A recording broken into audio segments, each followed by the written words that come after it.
Welcome to your Daily 5 for Monday, December 4th, 2023. I was listening to, well, now it would be the second most recent episode of This Week in Tech over on the Twit Network, and I'll link to the show here so you can, if you're so inclined, you can go listen to it. And it was a panel of different people, and one of the conversations that they were having, because of course there has to be some kind of Elon Musk meltdown every week at this point, doesn't there? But anyway, they were talking about the continuing decline of Twitter, and based on some of the things Musk has done very recently, what might be a real tipping point for the service not existing in 6 months to a year. But in any event, one of the things they were talking about was that what they valued, or what many of them valued, was the community aspect of Twitter. Basically, the top two things they seem to be missing from other platforms that have tried to be a Twitter replacement or alternative is the breaking news aspect, where Twitter used to be a place you would go for breaking news. And the other side of it was the communities that they had built. And I think it was Father Robert Balacer who had talked about the fact that that's not something that happened right away with Twitter. That took, I think he said, almost 10 years before it really got to the point where people had these active and really engaged communities. And then he also said that he really wasn't willing to put the effort in to trying to rebuild those communities on other platforms, whether it was Mastodon, Blue Sky, Threads, I'm sure I'm missing some.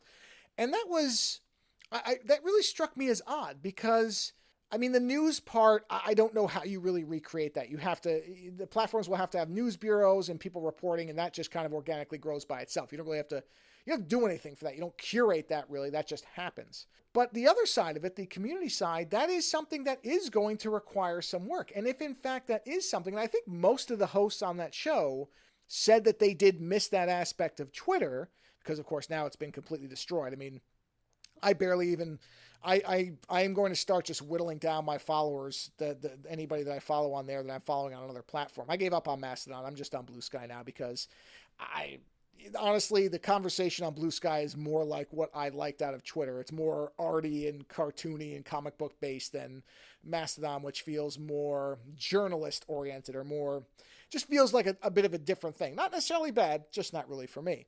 But I am putting in that effort to, I keep an eye on the people on Twitter, and when they move over to Blue Sky, then I start following them there.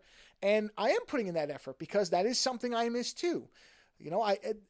On the one hand, Twitter does still exist as a direct communication line for some people. It's the only one I've got in some cases, so I have to keep the accounts open. But on the other, I do, I go in there maybe once a week now on Twitter and just look, and it is a dead zone. There's nothing to it. Barely any posts from actual people, junky, crappy ads. I mean, it really is nothing like it was even a couple of years ago. And that's too bad, but I'm not going to not make the effort to try to have that experience somewhere else because I do value it. I get interesting ideas from people that, post random things. There's a lot of funny stuff that people post still. I mean, I know some people use Instagram or TikTok for that. Well, I'm not as big on those platforms, so I'm sticking with Blue Sky for this stuff.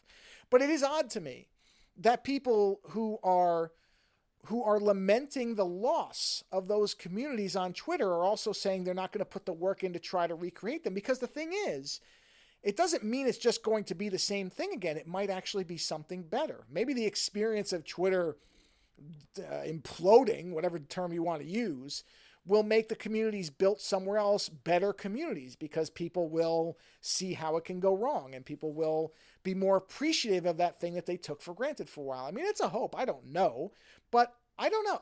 For me, I don't want to just give up on the idea of it. I mean, I'm certainly not it's not like I post every hour on anything and post even every day on stuff, but I still interact here and there, and I do have a value for that, and I do want to try to preserve it as much as possible. But again, the stranger thing to me was people who seem to really value a particular aspect of what Twitter used to provide, not being willing to try to recapture some of that somewhere else. I mean, again, it may not be a duplicate of it, but you could probably, I've followed a lot of people now on Blue Sky that used to be on Twitter, and I see a lot of the same people posting the things I enjoyed hearing from them when they were on Twitter. And it is now basically, it's not a total Twitter replacement, but for me, it's doing most of it. So if I can do that with not much effort, you would think other people could too. So like I said, it's just odd. But here's the question, anybody listening, if you were on Twitter and you're not anymore, are you bothering with anything else? Or have you also just given up on this idea? Let me know later.